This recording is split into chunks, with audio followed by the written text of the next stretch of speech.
What is software design? Now, in the SDLC, software development life cycle, there are various phases. Whichever model you use, waterfall model, spiral, agile, there are certain things which are common. That is the software design. So, whenever you gather the requirement, then that is the specification you have made. Then you have to code, that is actual implementation. But you have to do certain things in between so that they can directly be implemented into code. That is, the practitioners or the programmers, they are able to understand that what the designer want to be, or designer want his software to be. So the software design is a mechanism to transform these user requirement into certain suitable form. So user requirement into certain form. Normally, we will be using the different architecture, different pattern, which help the programmer to actually code an implementation. So here it all deals with or starts with the client requirement, that is the software requirement specification, and then we have to convert it. For example, in object oriented paradigm, we have to convert it into certain UML diagrams, like the class diagrams, like the collaboration diagram, the state diagram, and these will actually show the user, or also user and the programmer, that what actually the designer wants from this software.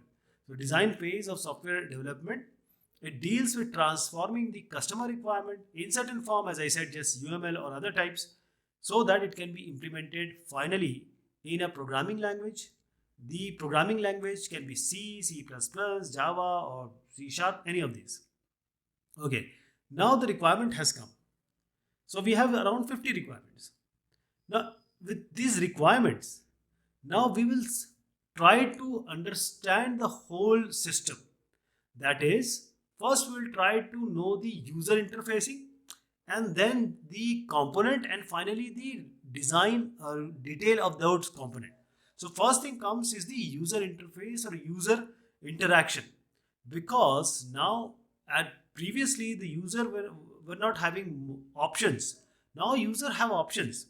So the interface has to be designed so that first of all, all the content can come, and usability is improved, the viewability is improved, the architectural design also comes out of that only, because once you know what all you have to do, then you know what kind of component you have to do, because architecture is all about the overall structure of the software.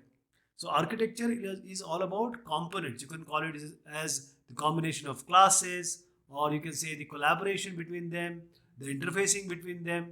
So architectural design is followed by then the detailed design.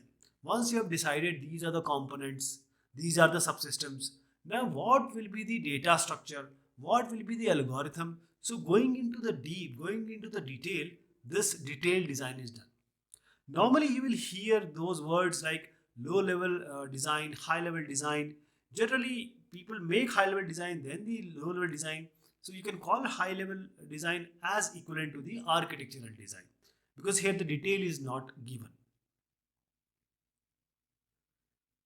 In the software design, the first thing is interface design. That is how a user is going to interact with the system or a computer software.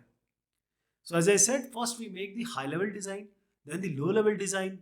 But before that, we need to know how a user, let me not tell you about user. Actually, it's environment, because we are not making a software for a single user.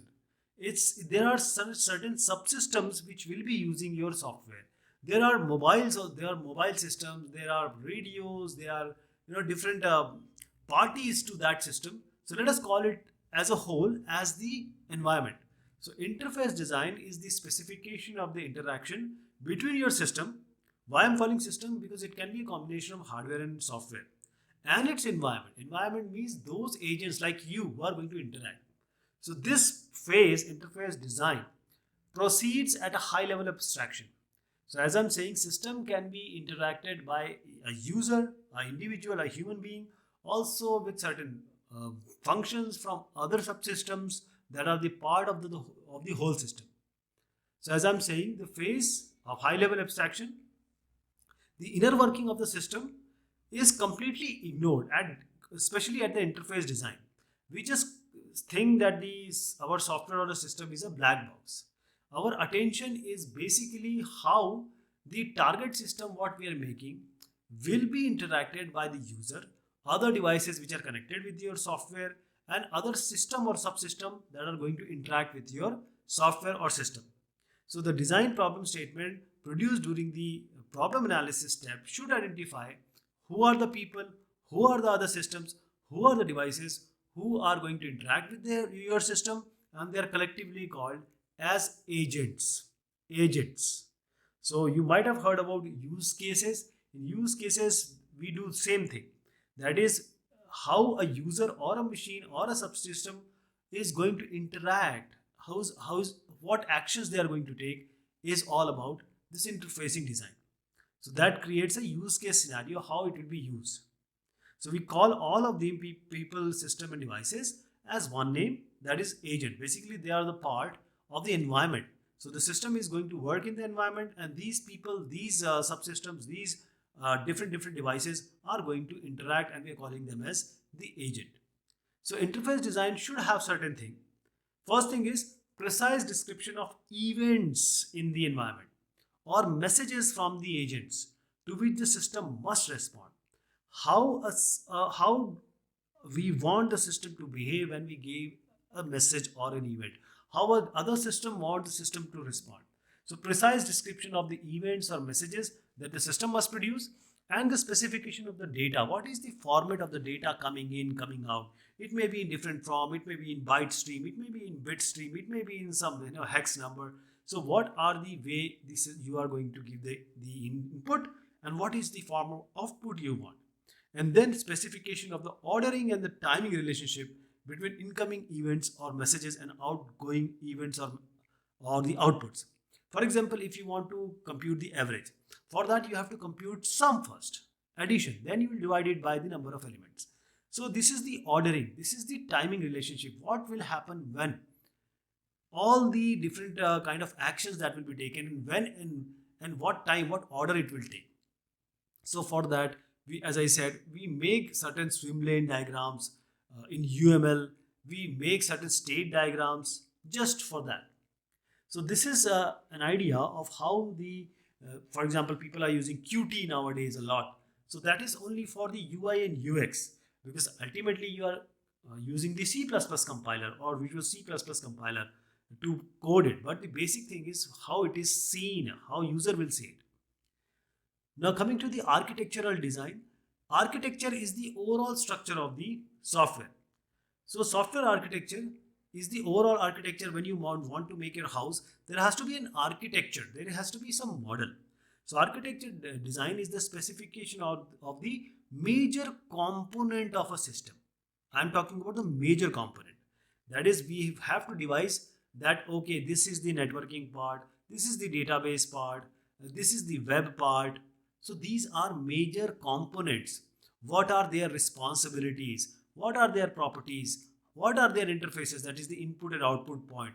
How these components are related to each other. How they are interacting with each other.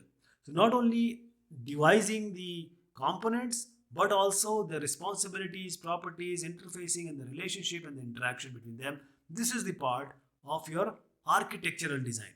Because architecture, again, we are not going into the detail here. We are just trying to find out, say for example, classes. How many classes are there? How these classes are related? What class is going to have? How much cohesion is there? How much coupling is there? So coupling is the main concept here. So in architectural design, the overall structure of the system is chosen, but the internal details of the major components is again a black box. That is, they are ignored at this time. So what are the issues in architectural design? First is we need to know how to decompose or how to compartmentalize, modularize the major components. That is, this part, okay, this class will have these things. This class will use this class. Allocation of functional responsibilities, to the components. That is, this component will do this work, this component will do this work. That is, the network will do this work, DB will do this work. Then the component interfaces. See, component, how we are going to interact, because there has to be interface, input output. Then the component scaling, the performance properties, the resource consumption properties, the reliability properties. These are the performance measure. You can call it as a quality also. You can call it as the non-functional requirement which has to be put. The communication between these components is also a part. So design of the internal of the major components is ignored here until the high level design, or the low level design. That is the actual very close to coding. So the detailed design is, once you have made the interface designing, then you have done the architectural designing. Now you are coming to the detailed design. This is very close to actual programmer, because now you're going to show him what will be the algorithm you are going to use, what will be the data structure you are going to use, how and what and when and where you are going to put these things, what are the looping constructs, what will be the different conditional statement. This comes here. So design is the specification of the internal elements of all major system component, their properties, their relationship, what will be the processing aspect, and often we go up to the algorithms and the data structure level in this detailed design. So detailed design is actually very detailed. That is, I'm talking about a whole system, software and hardware.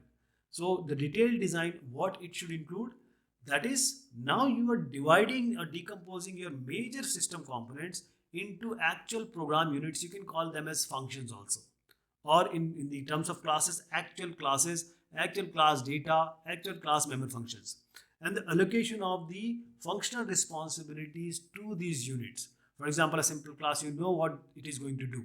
The unit states, the state changes, because every data, every function will change its state. And the data and control interaction between these units, that is, for example, a class, what will be the data, how these will be interacted with the functions inside.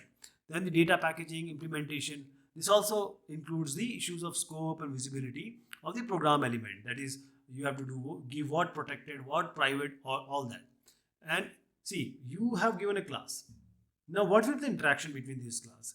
What class message will be interacting with other message or providing message? So here we are talking about actual coupling and cohesion thought, and then putting it into the algorithms and the data structure. So actually, I'm talking about PDLs here.